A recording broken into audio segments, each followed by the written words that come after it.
If z varies jointly as x and y and z is equal to 3 when x is equal to 4 and y is equal to 6, find z when x is equal to 20 and y is equal to 9.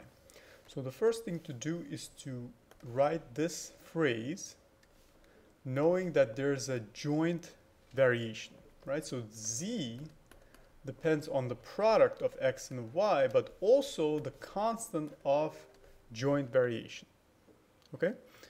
So as the x and y both increase, the z will increase as well. So now that we have this equation set up, we need to solve for k. Because if we don't know the k value, we don't know what the z value will be, even if we know the x and y, because the k is unknown.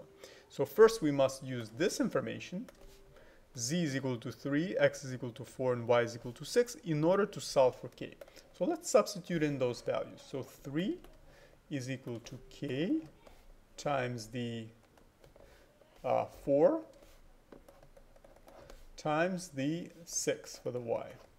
So as a result, what this equals to, dividing both sides by the product of 6 and 4, is 24, right? So 3 over 24, which simplifies actually to 1/8. Okay, so this is equal to 1/8 because 24 can be divisible by 3, right? So that's 1/8.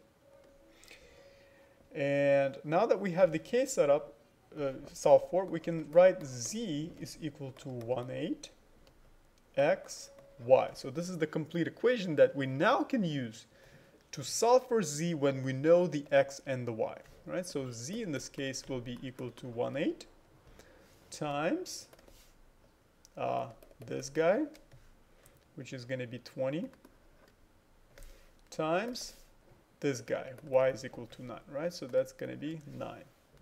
So as a result, what this equals to 180 divided by 8, which is the same thing as 90 divided by 4, which is the same thing as 45 divided by 2, right? I'm just reducing it by 2, by a factor of 2 each time.